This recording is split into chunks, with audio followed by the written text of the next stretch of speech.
Amen. Hallelujah. Magandang hapon po sa ating lahat. Welcome po sa ating worship celebration this afternoon dito sa House of Refuge Community Center.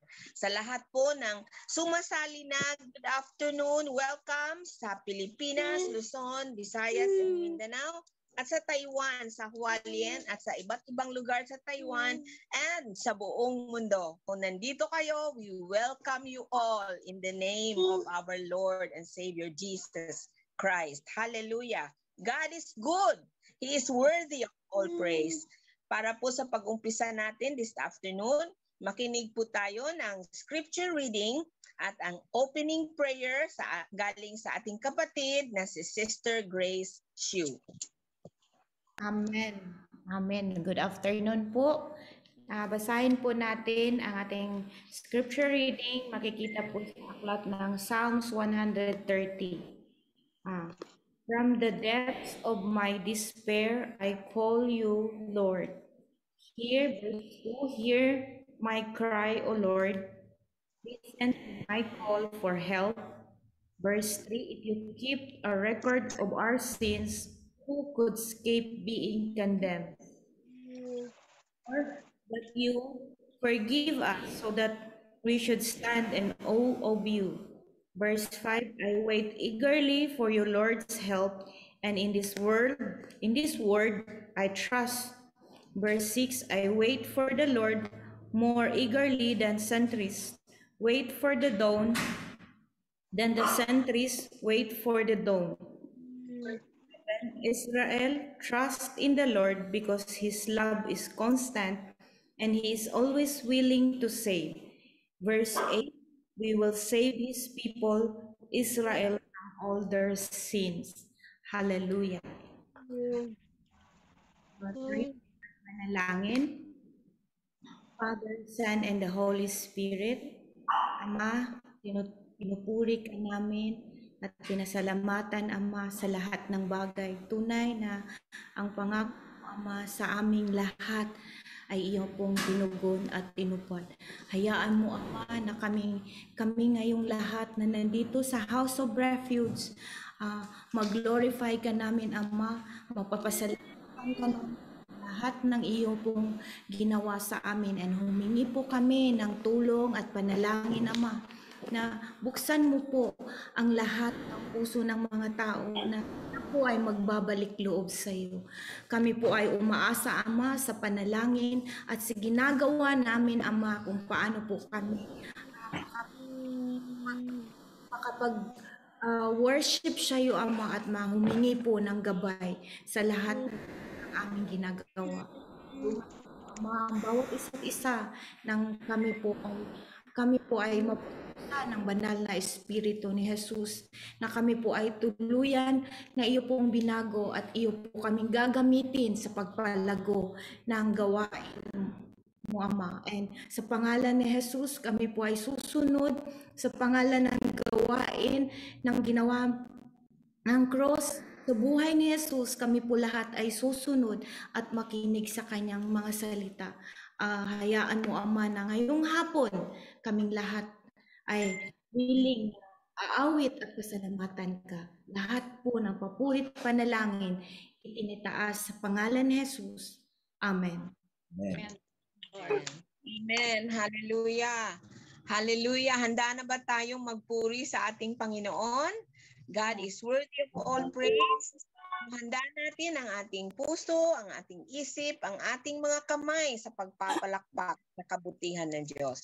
At sa ating praise and worship, tayo po ay pangungunahan ni Ate Beth Albelda. Ayan, may mic ako ngayon. Naririnig niyo po ako?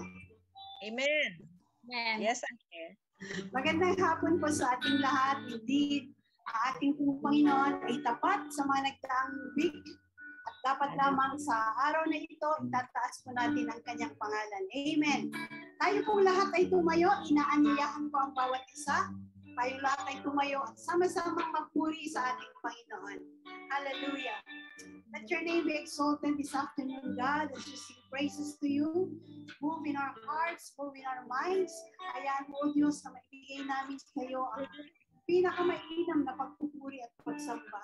Cleanse us from all unrighteousness at ang walang maging hadlang sa aming paglapit sa iyo, Panginoon. Maraming salamat for this privilege that you're giving us, that we can freely worship you, that we can freely sing praises to you, God. Maraming salamat sa iyong kabutihan. Sa pangalan mo, Panginoon Jesus. Amen and amen. Palakpakan po natin ang Panginoon. Hallelujah. Pagtaas-taas ang Diyos, kami nagpupuri sa iyo. Amen. Let's clap our hands together. Hallelujah.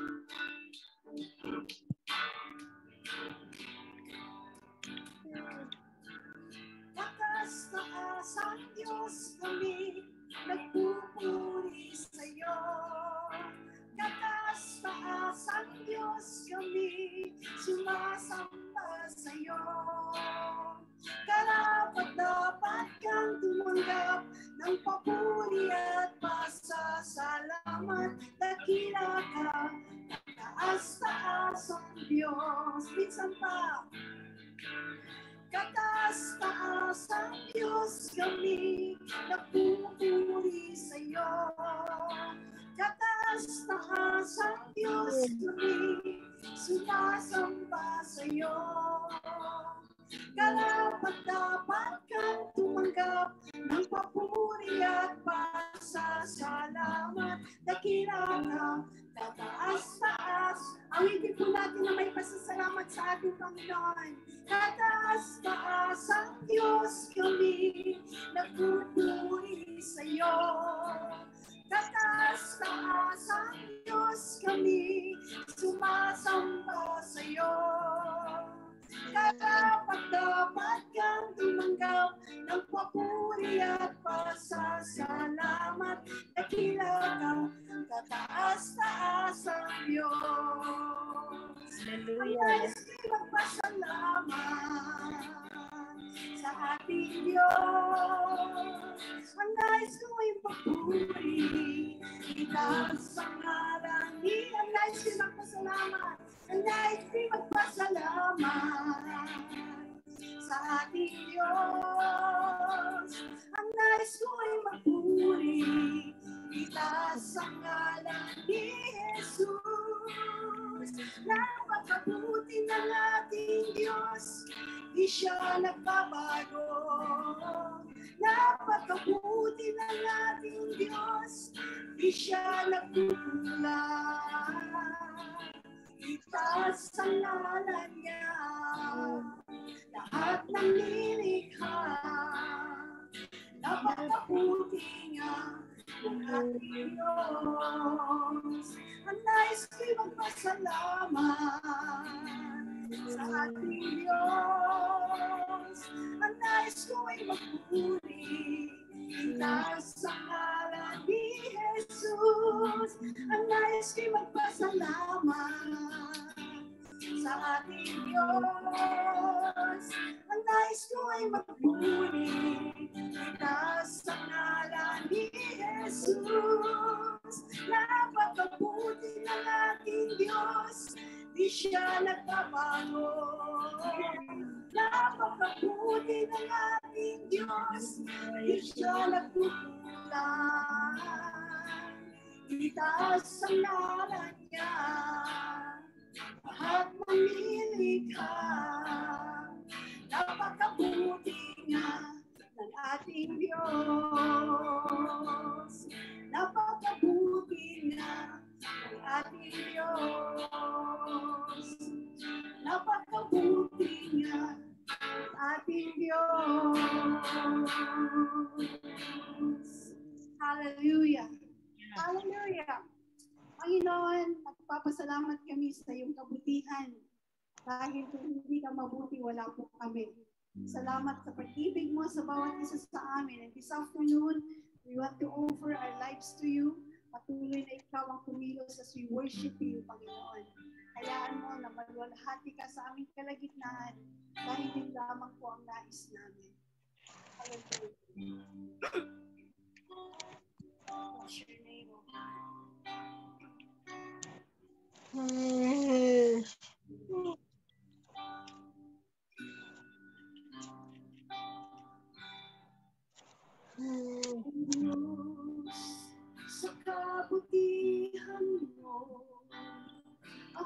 naririto upang magpuri sa iyo.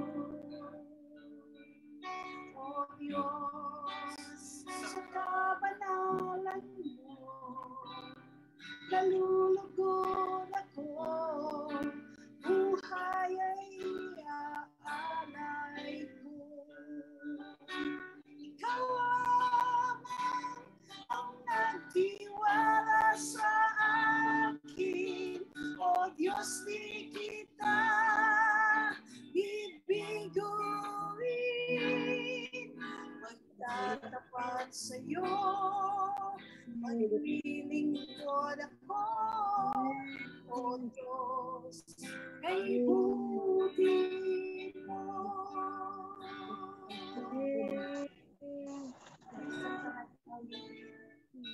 O Diyos, sa kabutihan mo, ako'y naririto upang magpuri sa iyo. Sa kabanalan mo, nalulugod ako, buhay ay iaalay ko. Ikaw lamang ang nagtiwala sa akin, O Diyos, di kita ibiguin.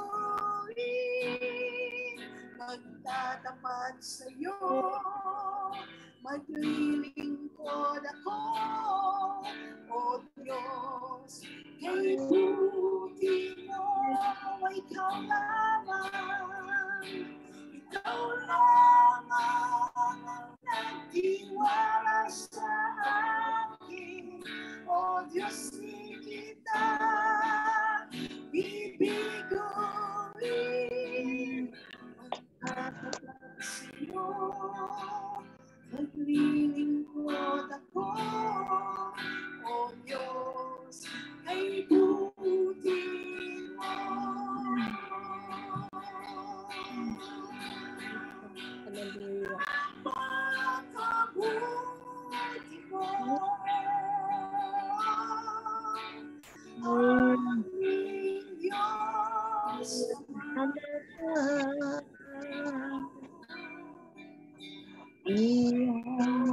Ika'y luluwalhatiin ka.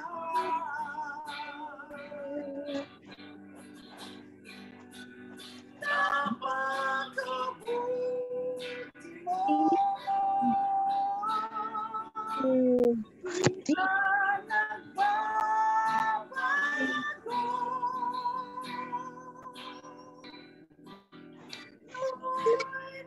Noon, ngayon, kailanman, sa buhay ko, napakabuti mo.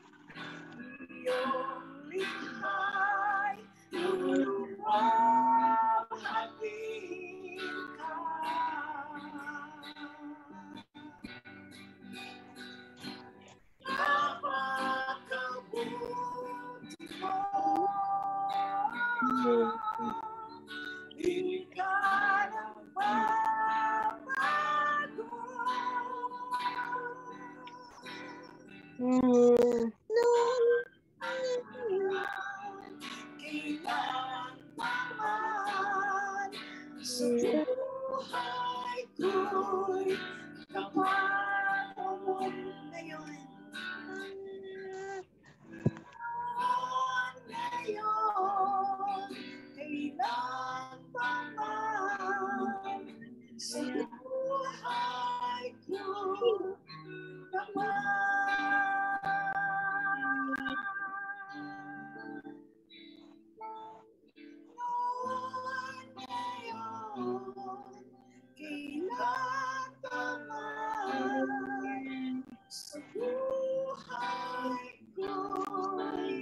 Salamat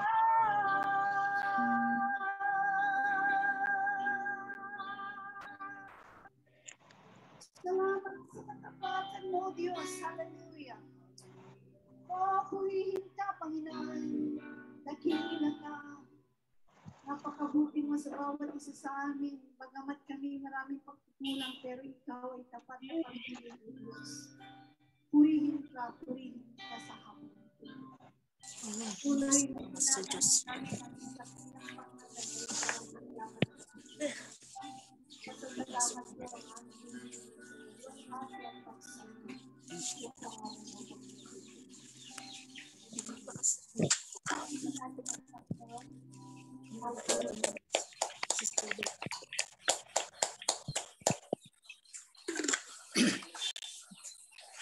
Ay, purihin ng Diyos.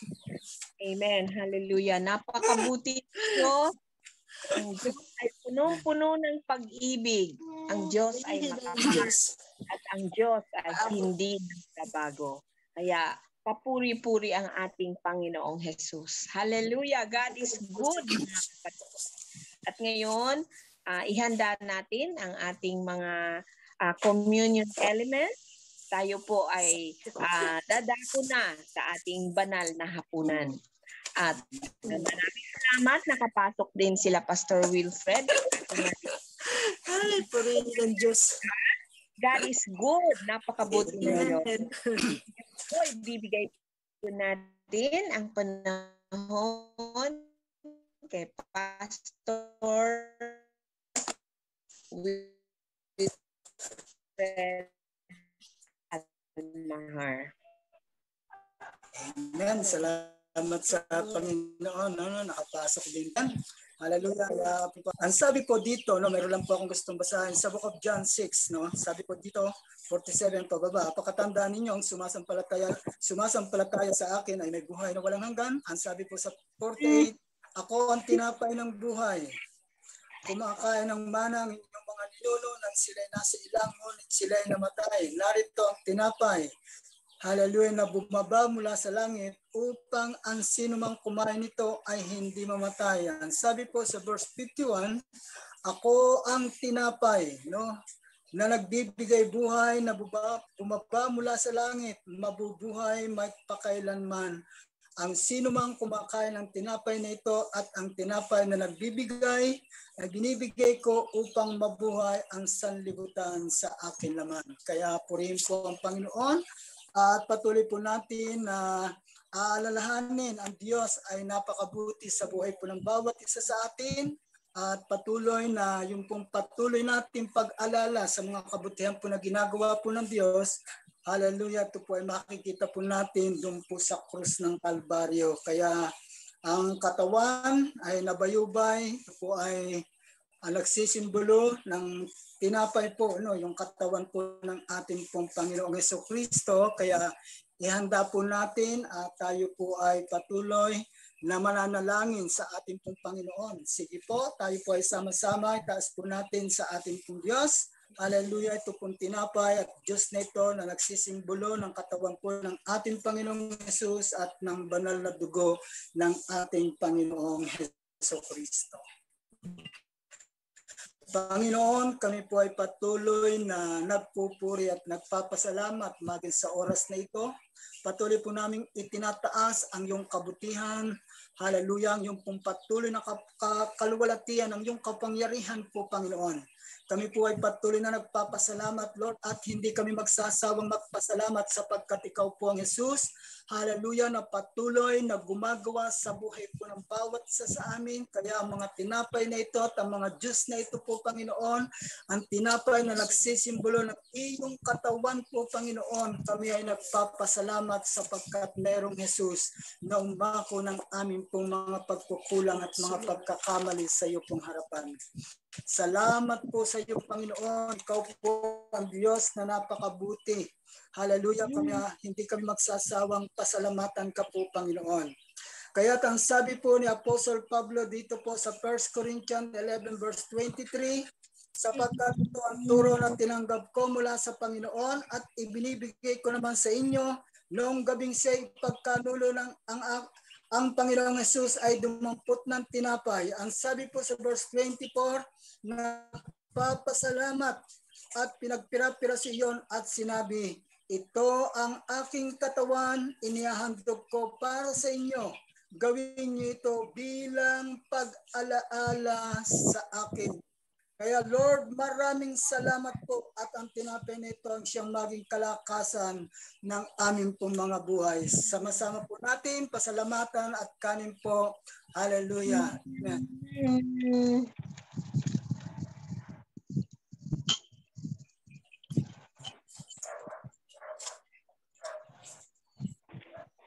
Taas po natin ang saro na ito na nagsisimbolo po ng dugo ng ating pong Panginoong Yesus.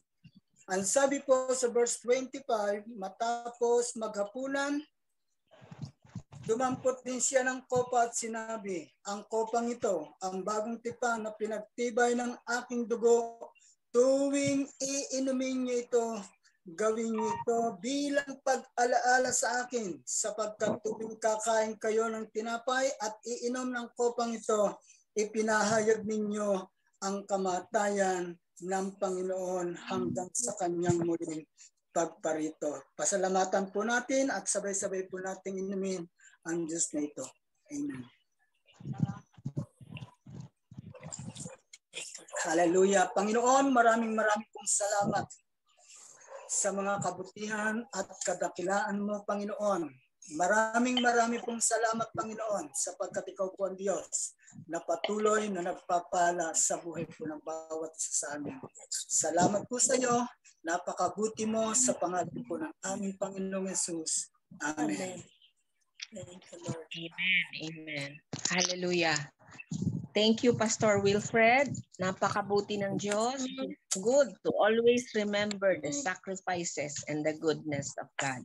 At ngayon, tayo ay nandito na sa portion na pinakamagandang part ng ating pagtipon-tipon. Ito po ang salita ng ating Panginoong Jesus. At habang nagpipreach si Pastor, tayo po ay makinig at isulat natin ang mga mahahalagang bagay na dapat nating tandaan para ito ay patuloy nating pag-aaralan. Hallelujah! Ngayon po, ibigay po na natin ang panahon kay Pastor Mario Albelda. Amen. Magandang araw sa ating lahat. Kumusta tayo? So, sabi nga ni Sister Lila, ito ay pinakamaganda. Not necessarily pinakamahalaga kasi lahat ng gawain, lahat ng bahagi ng ating gawain o programa natin every Sunday ay mahalaga. Mahalaga yung pagbabasa ng Biblia, mahalaga ang pananalangin,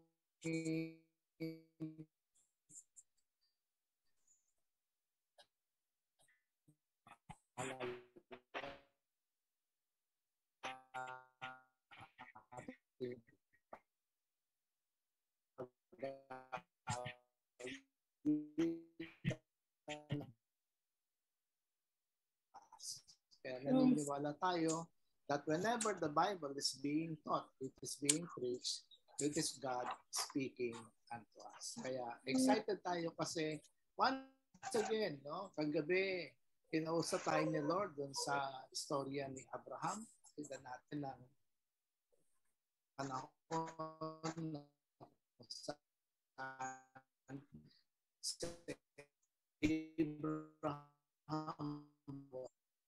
was tested by God and yet he was able to pass the test. At ngayon, ganda din ang ating series ng pag-aaral about uncommon. Ano ba ibig basta-basta? No? Kakaiba sa iba. Kaya maganda ang ating series ngayon. So, last Sunday, we have talked about having an uncommon God. Next Sunday, we will be talking about an uncommon event. No? Kakaibang pangyayari na naganap sa buong daigdig. At alam ko na magiging exciting, inspiring, at the same time, instructional para sa atin ang mga salita ng Panginoon. So tayo muna ay manalangin as we come into the word of the Lord today. Lord, marami pong salamat muli sa pagkakataon na kami po ay nakakapakinig, nakakapag-aral, naunawa namin ng mga salita mo. Hiniling na namin ang banal na Espiritu ang patuloy na mangusap sa aming mga puso sa aming mga kaisipan upang lubos namin itong maunawaan at tanggapin namin, Panginoon, na maging bahagi ng buhay ng bawat isa sa amin. Tunay nga, Panginoon, na ang mga salita mo ay may kapangyarihan upang magpabago ng aming mga buhay. Kaya po, Panginoon, sa hapong ito, as we open our heart, we open our spirit before you, Lord, we pray that you will just speak to each one. Salamat po sa bawat isa na nandito ngayong araw nito, nakasama po namin. Salamat for their presence. Salamat, Panginoon, for you have allowed them to be with us this afternoon. Lord, be magnified and be glorified in our midst. In Jesus' name we pray. Amen. Amen. So ang ating pinag-aaralan mula ng Sunday ay the uncommon. Ito yung mga hindi pangkaraniwan o kakaiba. At nung Sunday ay ating unang tinalakay ang katangian ng Diyos. Di ba? Tinalakay natin that as believers today or Christians today, we are privileged to have an uncommon God. Hindi pangkaraniwang Diyos, kakaiba, sapagkat ang Diyos na ating pinaglilingkuran ay isang Diyos na hindi katulad ng mga ibang Diyos sa pinaniniwalaan ng ibang mga tao. Other people believes in different gods, no? Sila ay mayroong mga paniniwala sa iba't ibang mga Diyos. But we as Christians, we are privileged to have an uncommon God. At nakita nga natin doon sa Revelation na pinakita ng Diyos kay Isaiah that this uncommon God that we have is a God who is at throne. Diba? Siya yung Diyos na nasa kanyang trono. At ang sabi nga sa Isaiah chapter 6 verse 1, He is enthroned. No? Siya ay nakaupo sa kanyang trono sa pinakamataas na bahagi ng kanyang kaharian. And so we learn na bilang isang Diyos na nasa kanyang trono, nakaupo sa kanyang trono, nakikita niya ang lahat ng nagaganap doon sa baba. Nakikita niya yung ating depression, nakikita niya yung ating kalungkutan. Perhaps if you are suffering from sickness, if you are having some financial needs, kita lahat yan ng hari kasi nga nandun siya sa trono. So we also see that God is not only enthroned, but secondly, He is God who is glorious. Siya yung Diyos na punong-puno ng kaluwalhatian. Nakuha niya, sabi nga doon sa binasa natin sa verse 2, na yung kanyang laylayan ng kanyang damit ay napuno ang lahat ng buong templo. And of course, we also see God as a God who is holy. So, siya yung Diyos na banal. Unlike other gods, no, like sa mga tinatawag natin mga Greek mythologies, meron mga Diyos na hindi banal sa kanila. Meron Diyos ng kamatayan, meron Diyos ng kalaswaan, and so other gods, no, sa iba-ibang mga paniniwala. But we praise God because we have an uncommon God who is holy. And therefore, we have been given this mandate to be holy also, to be able to live holy as we follow God sa ating mga buhay. So, tandaan natin na napaka-privileged natin that we are serving an uncommon God. And this afternoon, ay ating din makikita that as we obey God sa buhay natin, as we have received Him sa ating mga buhay bilang Panginoon at tagapagligtas, we have also received something, no? Something uncommon. And what is that? That is the uncommon call. So si Lord ay hindi lamang pala Diyos na hindi pangkaraniwan, siya pala ay Diyos na hindi lamang kakaiba, but He is also the God who gave us an uncommon call. No, tayo ay binigyan niya ng isang kakaiba, hindi pangkaraniwan. No? Binigyan tayo ng Panginoon ng isang tawag o panawagan na wala sa ibang mga tao. Amen. And this is parang narelate natin to the call of God, to the purpose of God for the nation of Israel. Pero tayo din sa panahon natin ngayon, God has given us this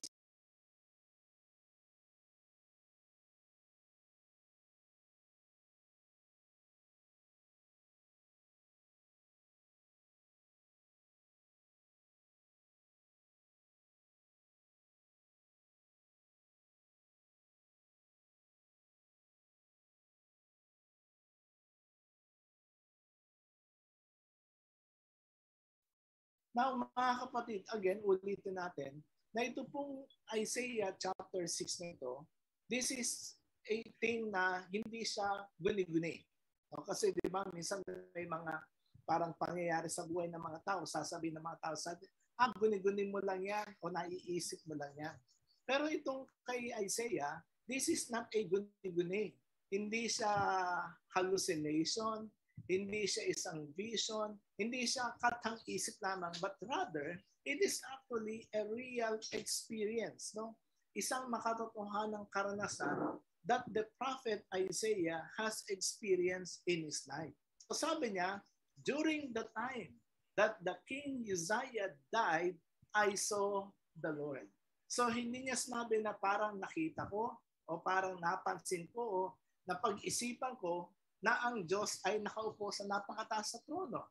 But rather, he said, I saw the Lord. Parang he was saying na, with my own very eyes, I saw the Lord sitting on the throne. So mga kapatid, ang ganda po nito kasi si Isaiah received this revelation from God during the time that he was in a state of depression. No, malungkot si Isaiah during that time because his friend, yung kanyang kaibigan na si King Uzziah, ay namatay. Alam niyo kasi during that time, si Prophet Isaiah was a prophet of reformation. He was advocating. He was telling the Israelites to go back to the Lord. At ang ganda kasi meron siyang backer, meron siyang backup from the government. But then yung kanyang pag-asa doon sa hari ng Israel na si King Uzziah nawala dahil ang sabi rito, King Uzziah died. Pero at the middle, no, sa kalagitnaan ng kanyang pagdurusa o pagdadalamhati, ang Panginoon nagpakita sa kanya. Hello? Sino sa inyo gusto nyo maranasan? Nasa panahon na nalulungkot tayo, sa panahon that we are almost at the end of the road, that we do not know what to do, hindi na natin alam kung anong dapat natin gawin. It seems that we are already hopeless, mga kapatid. Tandaan natin that at the end of the road of our lives, God can reveal Himself to us. Pwede ang Panginoon ay magpakahayag sa atin. Ipakita niya sa atin ang kanyang kapangyarihan. And that is what happened to Isaiah. Sabi rito, nakita ko ang Diyos. Meaning, nagbigay ng assurance si Lord kay Isaiah na kahit namatay na si King Uzziah, namatay na yung kaibigan mo, namatay na yung pag-asa mo, I am still here, nandito pa rin ako, I am in charge, I am sitting on my throne, sabi ni Lord sa kanya, therefore, everything is under control. Hello? Amen. Are you getting me? No, sabi ni Lord, everything is under control. Dahil nandito pa rin ako sa aking trono. And he saw, nakita ni Isaiah, na habang ang Panginoon ay nasa kanyang trono, there were angels flying over him. At mayroong mga anghel that are singing, Holy, Holy, Holy is the Lord God Almighty. And mga kapatid, bilang resulta ng pag-aawitan ng mga anghel, sabi sa verse 4, sa lakas ng kanilang tinig, yung tinig ng mga angels, ang sabi rito, nayanig ang mga pundasyon ng templo at ang loob nito ay napuno ng usok. Siguro mga kapatid, kung tayo sa panahon natin, we were going to parang witness a thing like this, baka kakabahan na tayo, di ba? Matatakot na tayo. And si Isaiah parang ganun din na na-feel niya. Kaya sabi niya sa verse 5, kawawa ako sapagkat ako ay isang makasalanan mula sa isang lahing makasalanan. Nakita ko si Lord, mapapahamak ako dahil nakita ko ang hari, si Yahweh ang makapangyarihan. You see, ang isang taong makasalanan, talagang you will not be able to withstand the glory of the Lord. Kaya sabi niya, kawawa ako, natakot si Isaiah. And dito sa verse 6, sabi dito, nung inadmit niya na siya ay isang makasalanan, kinilala niya yung kanyang state of being sinful. Sabi dito sa verse 6, pagkatapos ay may isang seraphim sumipit ng baga. Okay? Meron daw isang anghel na kumuha ng isang baga mula sa altar at lumipad papunta sa kanya. Idinampi ang mga baga sa kanyang labi at sinabi, ngayong naidampi na ito sa iyong mga labi, pinatawad ka na at nilinis na ang iyong mga kasalanan. At narinig ko ang tinig ni Yahweh na nagsasabi, sino ang aking ipapadala? Sino ang magpapayag para sa atin? Ang sabi ko, sumagot si Isaiah, narito po ako ang inyong isugo. Mga kapatid, grabe. Ang sarap ng ganitong experience that you are going to have a personal encounter, isang personal na karanasan, isang personal na pakikipagniig sa ating Panginoon. And so you see mga kapatid that when Israel's great king, itong sinabi natin na nung namatay ang hari ng Israel, Isaiah had an amazing revelation that the King of Kings that he is serving, that the King of Kings that he was following is also a holy God. Siya rin pala ay isang Diyos na banal. And tandaan natin mga kapatid that it is impossible for a person like Isaiah na kapag ikaw ay nagkaroon ng encounter sa ating Panginoon, it is impossible for you not to be transformed.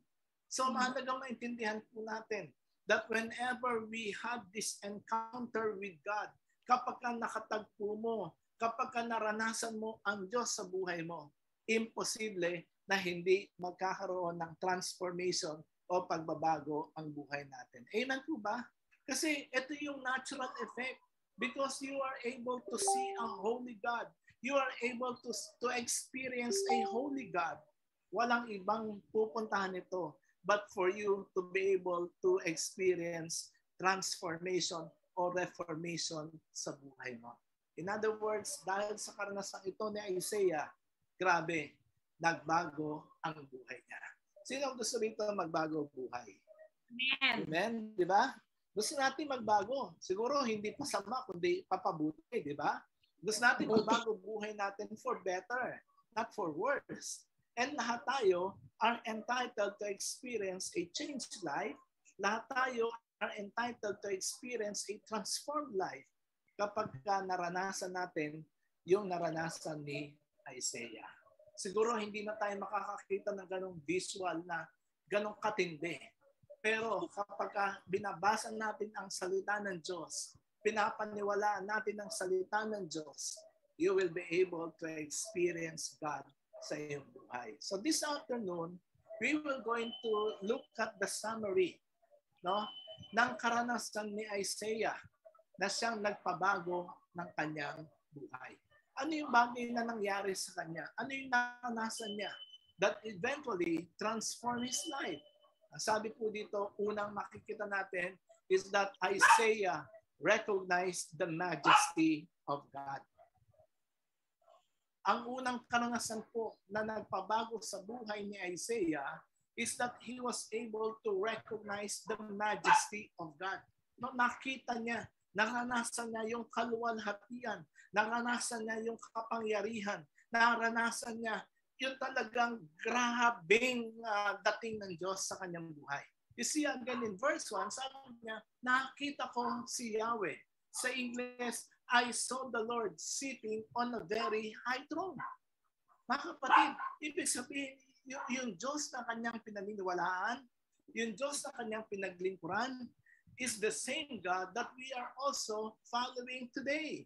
He is the same God whom we are putting our faith into, whom we are putting our trust in Him. Mga kapatid, siguro kung nais natin maranasan si Lord sa buhay natin, nais natin maranasan yung kanyang kapangyarihan, we have to recognize first and foremost the majesty of God in our lives. Kailangan makita mo, maranasan mo kung gaano katindi ang Diyos mo. Hello? Mga kapatid, ang tindi ng Diyos natin. Ang tindi, grabe ang power ng Diyos natin.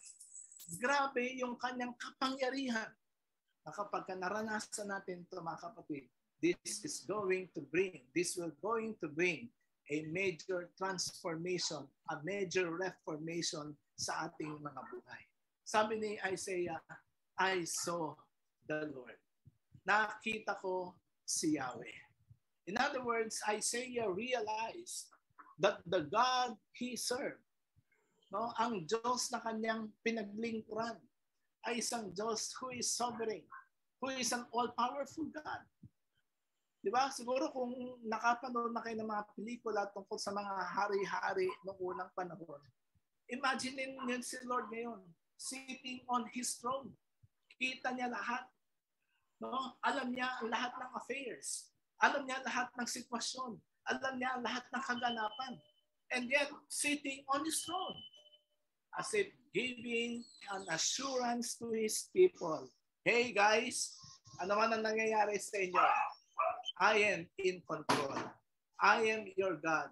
I am the King who is sovereign and a powerful God. Mga kapatid, ito ang na-realize ni Isaiah.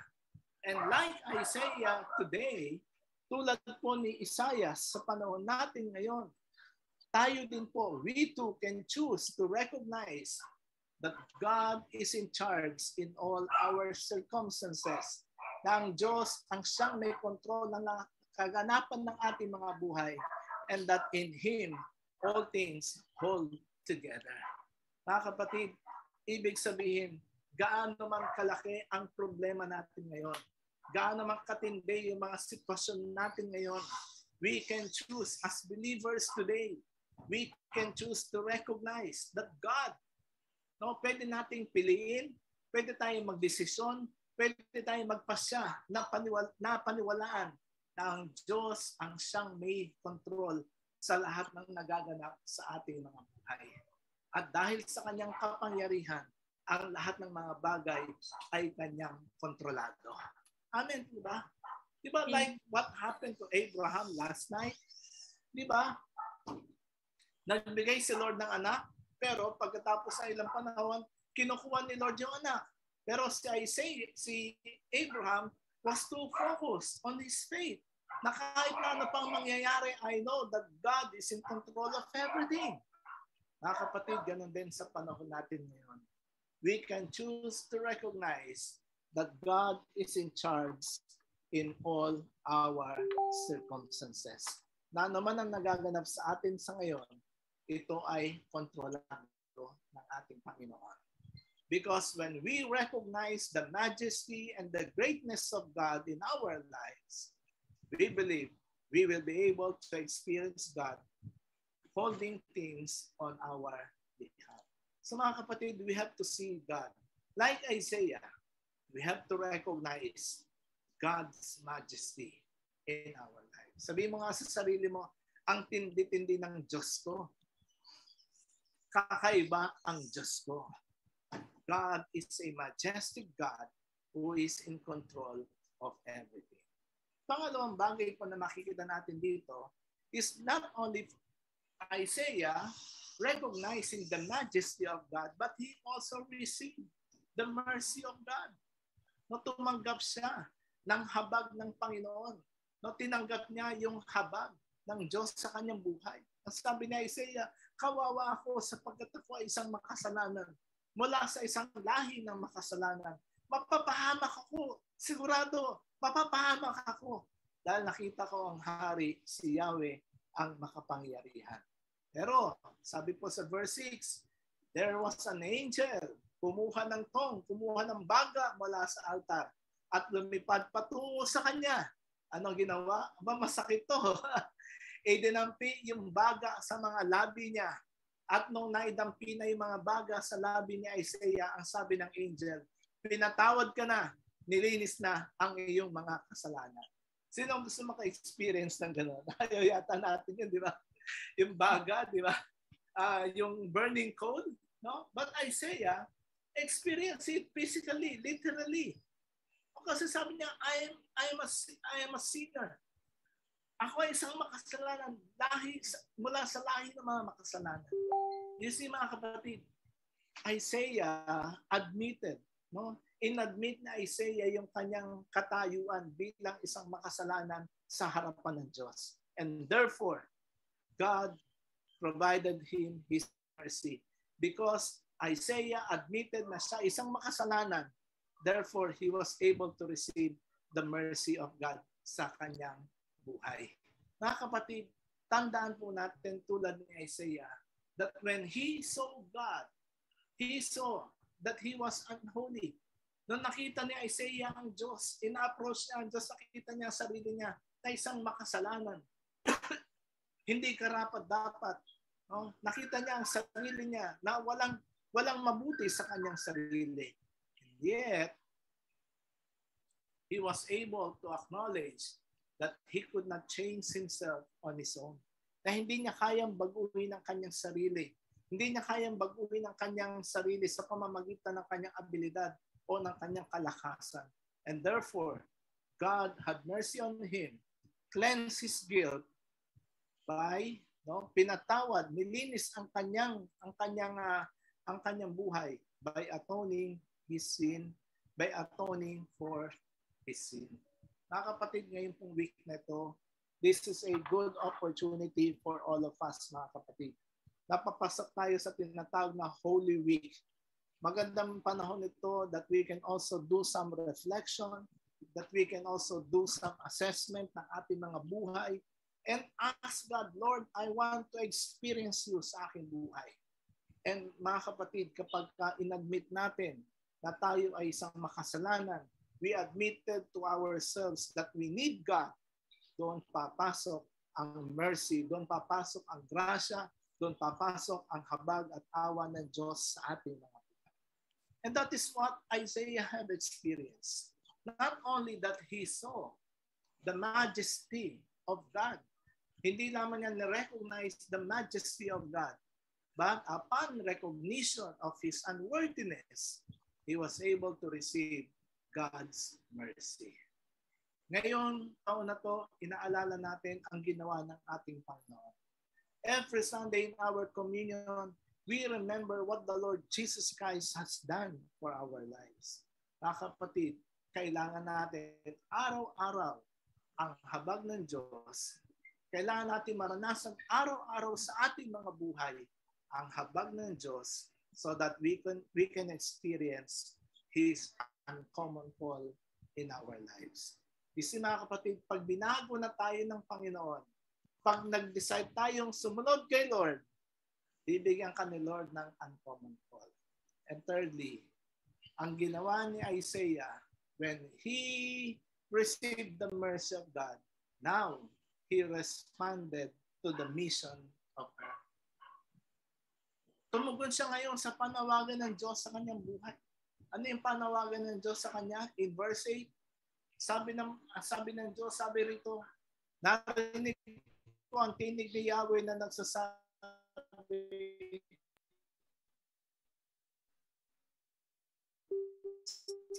sino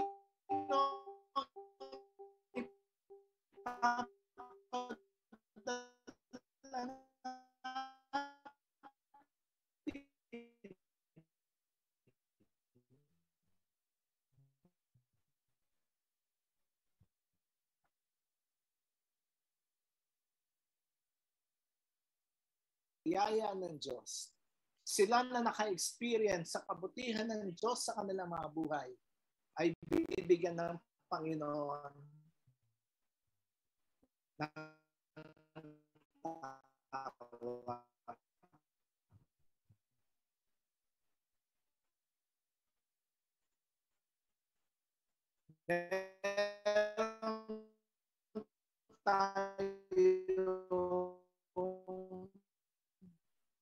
Mission o meron tayong mandato sa Panginoon. Sinasabi, Lord, send faith. Lord, send grace. Lord, present. Here am I. Nandito po ako, Lord. Ako ang isugo mo. Therefore, Isaiah received an uncommon call from God. At sa kanyang pagtanggap ng uncommon call na ito, yung kakaibang panawagan sa kanyang buhay. It's expanded to the nation. Nakakita po, tulad ni Isaiah, all of us have been forgiven for things. All of us receive God's mercy. All of us receive God's grace.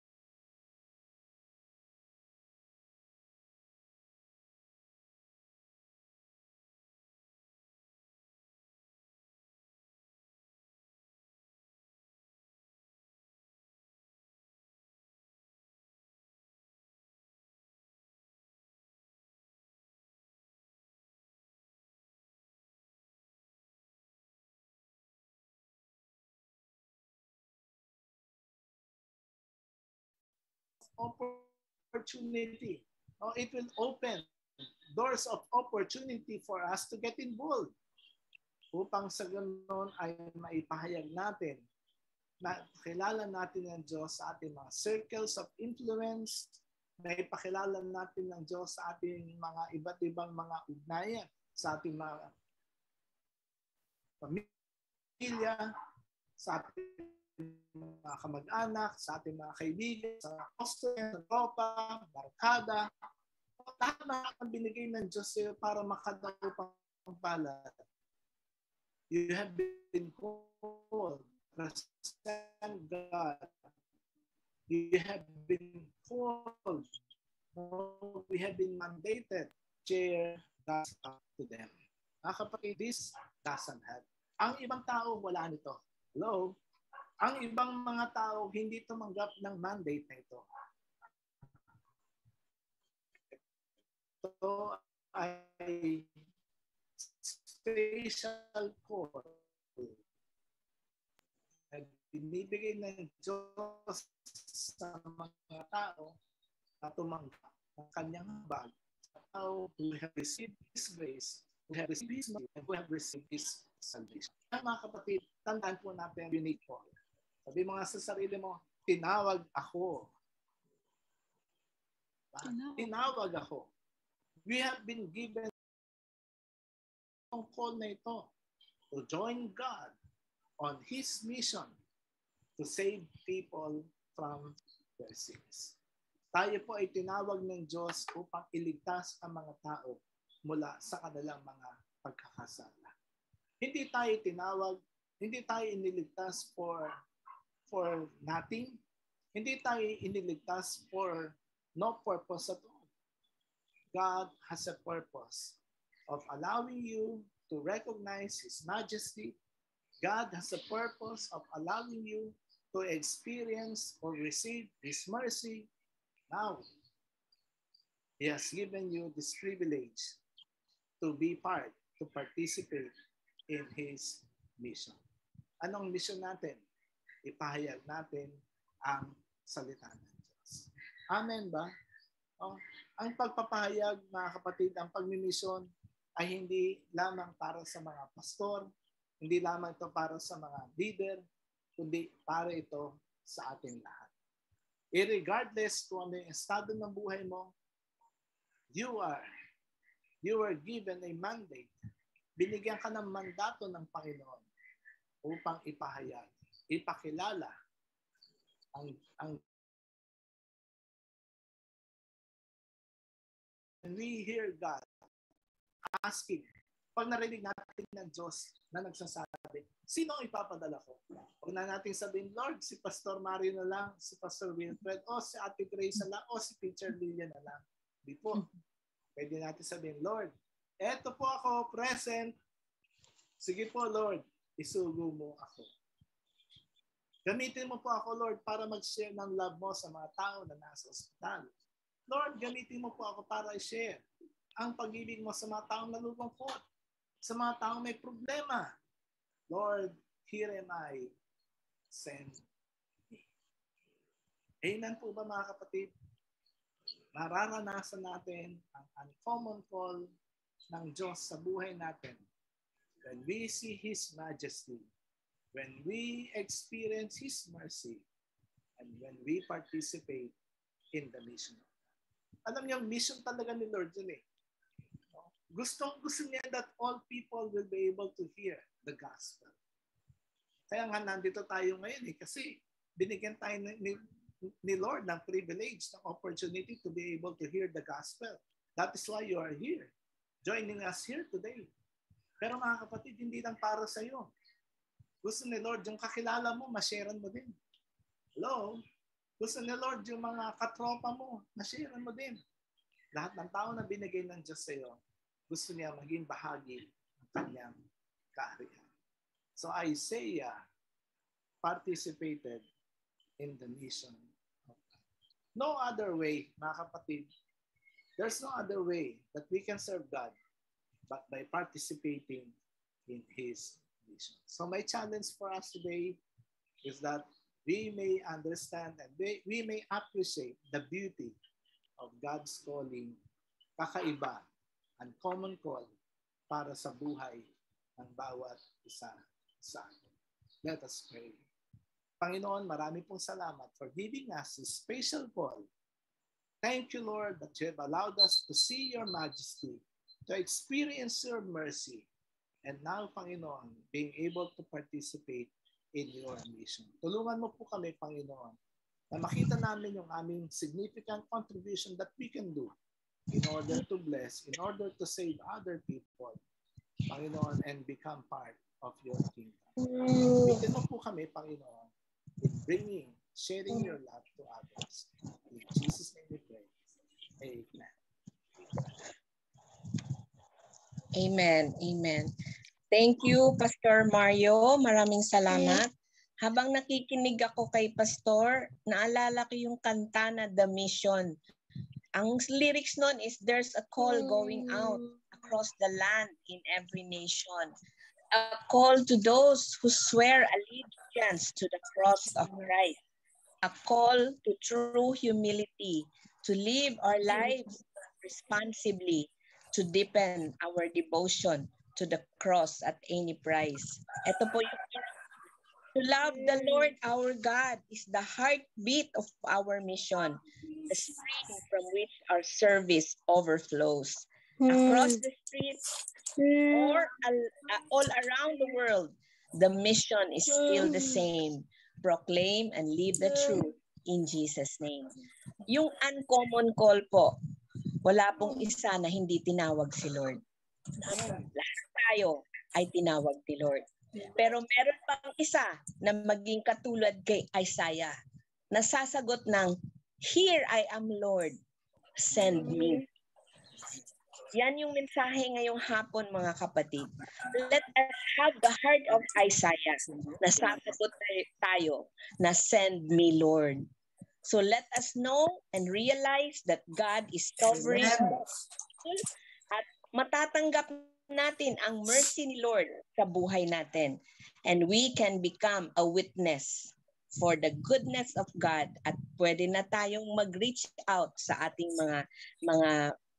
mga circle, within our circle, our family and our friends. Kaya napakagandang mensahe ngayong hapon na to. It is an uncommon call from an uncommon God. Hallelujah. Kaya maraming Isaiah dito ngayong hapon na to. And alam mo, at tayo ay sasagot ng, "Here I am, Lord." Amen. Hallelujah. Amen pa, mga kapatid. Amen. Palakpakan natin si Lord sa kanyang napakagandang salita ngayong hapon na to. At ngayon, sa ating pagpapatuloy, sa ating pagsamba sa ating Panginoong Jesus, tayo ay dadako na sa prayer for the unreached people group. At ang time, bigay po natin kay Ate Marilyn Almahar. Thank you, Lord.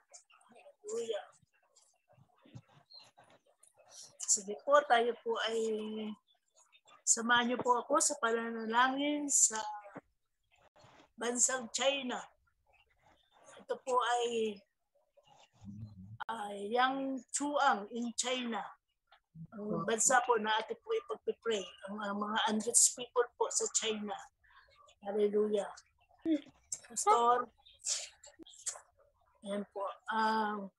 Yangchuang in China. Ang people name po nila.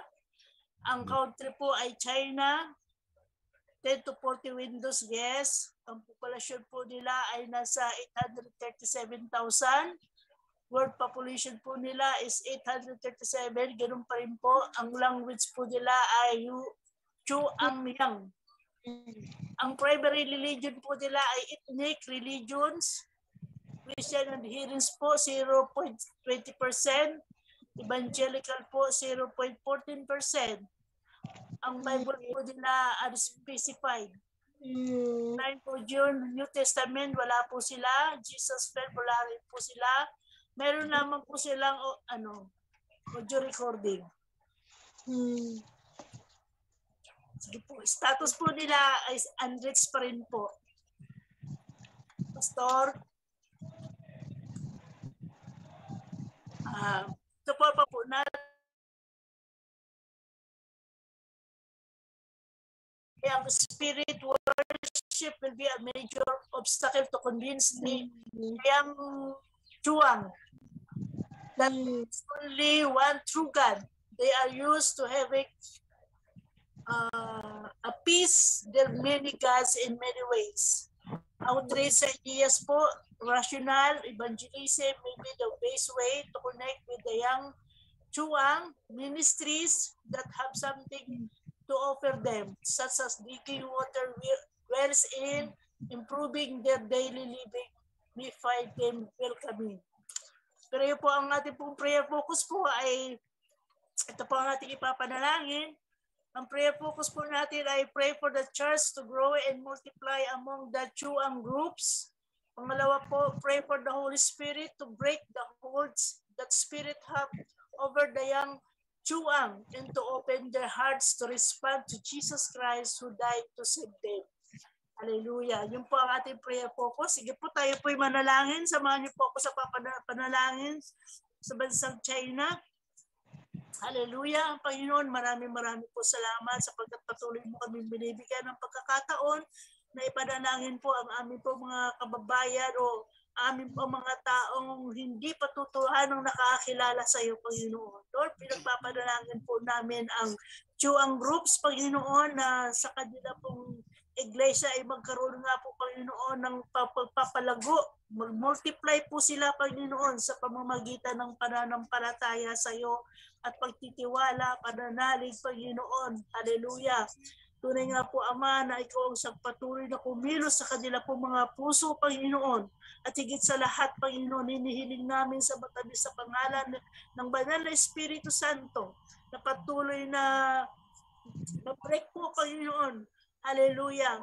Ang mga hadlang, Panginoon, upang hindi makakilos ang Banal na Espiritu sa kanila po mga puso, Panginoon. Lord, hallelujah, dalangin po namin hiling sa matamis sa pangalan, maging sa Banal na Espiritu Santo na siyang patuloy na kumilos sa mga taong ito sa iyang Chuang people, Panginoon, na buksan ang kanila po mga puso, Panginoon, na mag-respond sila sapagkat tunay na ang Diyos ay namatay para sa kaligtasan ng mga tao ito, Lord God. Sapagkat, Lord, alam po namin na mahal mo rin po sila.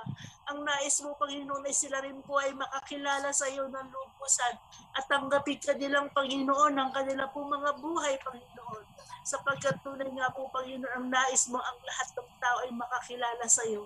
Kilalanin din ikaw ang Panginoon ng kanila po mga buhay at hari ng kanila po mga buhay, Panginoon. Lord, tunay nga po, Ama, kahabagan mo rin po, Panginoon, ang mga taong ito, Panginoon. Ang young Chuang people, Panginoon, kahabagan mo po sila. Na tunay na bukas, maging bukas sa kanila po mga puso, Panginoon, sa salita mo, Panginoon. Lord, nawa po, O Diyos, hallelujah, ikaw ang patuloy na kumilos sa kanila po mga buhay, Panginoon. Pagpalain po sila, Panginoon, sa lahat ng kanilang pangangailangan. Lord, gumawa ka ng kapamaraanan mo, Panginoon, upang ang lahat, Panginoon, ng mga missionary ay makapasok, Panginoon, sa kanilang lugar. At tanggapin ka, Panginoon, na willing silang tumanggap sa iyo, Panginoon. Hallelujah. Bigyan mo po ng karunungan, Panginoon. Hallelujah. Ang mga missionary papasok sa lugar na yan, Panginoon, in the name of Jesus. At Lord, ikaw rin po, O Diyos, ang siyang patuloy na kumilos, Panginoon. Bigyan mo po, Panginoon, hallelujah, ng lahat ng pangangailangan, Panginoon. Ang mga mission, Panginoon, ang mga missionary papasok sa lugar na yan, Panginoon, upang matugunan din, Panginoon, ang lahat ng kanilang pangangailangan, Panginoon, in the name of Jesus. Lord, naniniwala po kami, Panginoon, na wala pong imposible sa iyo at wala pong matigas na puso sa iyong harapan, Panginoon, na kaya mo pong palambutin, Panginoon, sa nais mo, Panginoon. Hallelujah, hallelujah, Jesus. Lord, maraming po salamat sa iyo, Panginoon. Pagpalain mo rin po, Panginoon, ang mga misyonary na dinadala mo sa lugar na yan, Panginoon, upang sila po ay tutuhanan din po, Panginoon, na maging daluyan ng pagpapala ng iyong salita, Panginoon, ang mga missionary dito, Lord God. Lord, nawa, Panginoon, tulungan mo rin po sila na magkaroon ng sarili nilang Biblia, Panginoon, sa sarili nilang mother tongue, Panginoon, upang patuloy nilang maunawaan, Panginoon, ang iyong mga salita at ang nais mong ipabatid sa kanila, Panginoon. Lord, maraming po salamat. Ingatan mo po, Panginoon, ang mga yung Chuang in China, Panginoon, hallelujah, nanawa nga po, hilingkot dalangin, Panginoon, patuloy na maging bukas, Panginoon, ang kanila pong mga puso sa salita mo, Panginoon. Lord, maraming po salamat sa iyo. Pagpalain sila at ingatan, hallelujah, sa pangalan ng aming Panginoong Jesus. Amen. Thank you, Lord. Hallelujah. Hallelujah, hallelujah. Thank you, Lord. Maraming salamat, Ate Marilyn. Thank you, Lord. Thank you, Jesus. Maraming salamat. Bless the young Chuang people in China. Hallelujah. At ngayon, mga kapatid, ihanda natin ang ating offering sa ating Panginoon at tayo ay pangungunahan ni Brother Yu Chang Shu. Afternoon, brothers and sisters. Let's go to tithe and offering scripture reading. Give, and it will be given to you. Good measure, press it down, shaken together, and running over will be put into your bosom. For with the same measure that you use, it will be measured back to you. Luke chapter 6, verse 38. When we give our tithes, it blesses us. Tithes is 10% of all our income. Give is by grace. Grace is the unmerited favor God gives us. Tithes and offering is a very good way to thank God and thank our Lord Jesus. He paid his life for our sins. Let's pray. Our Father in heaven, we pray for the opportunities to be generous and to be a channel of God's blessing. Thank you, Father, for your blessing in our life and family. We pray that you would make us more generous and that we would always give with a cheerful heart. We ask Abba Father, make us a channel of your blessing wherever we go. In Jesus' name we pray. Amen. Amen. Amen. Amen. Thank you, Brother Jeff. Hallelujah. Para sa ating mga kapatid sa Taiwan, please contact Brother Yu Chang Shu for pick-up, deposit, or personal delivery of your tithes and offering. At para sa atin dito sa Pilipinas, we can give our offering to Ate Marilyn Almahar. GCash number 0961-612-1030. God bless all the cheerful and faithful giver. God is good, mga kapatid, and God will bless us all. Hallelujah. Amen. Palakpakan natin si Lord. Napakabuti ng ating Panginoong Jesus. God is with us. At ngayon po, tayo po ay dadako sa ating prayer for the nation and our closing prayer. Let us pray po. Manalangin po tayo. Hallelujah. Panginoong Diyos, O God, maraming salamat, Panginoon, sa presensya mo. Thank you, Holy Spirit, for being with us this afternoon. Lord, we lift up to you, Lord God, two nations, O God, na magkasama ngayong hapon na to na nagpupuri sa inyo, ang Pilipinas at ang Taiwan, Lord. At kung meron man na nandito that is in a different nation or country, O God, we also pray for that person. Lord, bless the Philippines, bless Taiwan, O God. Protect these nations, Lord God, from all harm, O Lord God. We declare Psalms 91 over all the countries, O God, that we've mentioned, Lord. Isasama na rin namin, Lord, ang magulong mga nations, O God, sa Russia and sa Ukraine. Panginoong Diyos, Lord, we declare that you are the Prince of Peace, O God. Reign in this world, Lord God. You are our peace, O God. Maraming salamat na kayo po ang tatagpo sa lahat ng pangangailangan, Lord God, ng bawat isa sa amin. Lord, dito sa Pilipinas, Panginoon, malapit na ang eleksyon. Panginoon, Lord, mainit na ang kampanya, O God.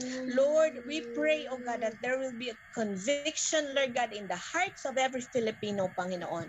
Lord, na magkaroon po ng puso, Lord God. Lord, na to reach out fellow Filipinos, Lord. Hindi kami mabibiyak, Lord God. Hindi kami mapupunit, Lord, sa mga politika, O Lord God, but we will become whole, O Lord God, in you. Panginoon, Lord, teach Philippines to bow down before you, O God. Teach Philippines, Lord, to kneel before you, Panginoon. Walang tao, walang presidente ang makahil sa aming bansa, kundi kayo lamang, Panginoon. We declare that Jesus is Lord of the Philippines. Lord, embrace Taiwan. Ingatan niyo po ang Taiwan. Lord, lahat ng may sakit na COVID, Panginoon, pagalingin ninyo. And Lord, this sickness and illness, Lord, will not spread anymore, O God. Lord, it shall be contained, Lord, at malulusaw ito at mawala ang kapangyarihan nito. In Jesus' name. Thank you, Lord God, at kahit sa mensahe ngayong hapon na ito, Panginoon, maraming salamat, Lord, sa paulit mo, Lord God, sa pag-remind sa amin that we have an uncommon call, O God. Lord, turuan mo kami to be like Isaiah, O God. Lord, na hindi namin ituturo ang ibang tao, Panginoon, dahil ang call na ito, Lord God, ay para sa amin. Give us the heart to be like Isaiah, Lord, to say, here I am, Lord, send me, O God. Maraming salamat, Panginoon, na habang kami ay nagtitipon-tipon, nag-aaral ng salita mo, Panginoon. Lord, we will experience you and encounter you, Lord God, as a majestic Lord and a sovereign God. We will experience your power over our lives, O God. At maraming salamat sa mercy mo, Panginoon, na araw-araw, Lord God, ibinubuhos mo sa bawat buhay namin. And Lord, thank you, O God, that you will use us, Lord, kahit, Panginoon, marami kaming hindi alam. Lord, kayo po ang magtuturo sa amin. Teach us, O Lord. Use us, Lord, for your glory and for your honor. And thank you, Lord, sa bawat pagtitipon ng House of Refuge Community Center. Walang iba, Panginoon, ang mapupuri, Lord God, at mabibigyan ng kaluwalhatian, kundi kayo lamang po, Panginoong Jesus. Thank you, Holy Spirit, for being with us this afternoon. Bless everyone, O God. Bless our pastors, our leaders, Lord God, and every single person na nandito ngayong hapon na to, and all the families that we represent this afternoon. We praise you, we honor you, and thank you, Lord. Let your goodness and mercy follow us, Lord God. Lord, for the rest of the week, the rest of the month, O God, and the rest of the year, Lord God, and for the rest of our lives, O Lord, until we come face to face with you. Thank you, Lord. We praise you and honor you and thank you. All this we pray in Jesus' name. Amen. Amen. Amen. Hallelujah. Palakpakan natin sa Lord. Amen. At ngayon po, para sa ating doxology and benediction, bibigay ko po yung time kay Pastor Mario Albelda. Okay. Before ng ating doxology, we have several announcements. So, i-flash ko sa screen natin. But we would like for all of us to take note of the announcements. Number 1, starting tomorrow. Sabihin nyo nga tomorrow. Tomorrow. Ating word for the day or daily devotion ay sisimula natin tomorrow. So starting hindi na iba-iba oras. So we're going to have it from 7 o'clock to 7:15. Okay, kaya abangan natin ito sa Facebook Live natin. So sa ating Facebook page, we're going to have our daily devotion every Monday, Tuesday, hanggang Sabado, no? Hanggang Sabado. So from Monday to Saturday, we have our daily devotion.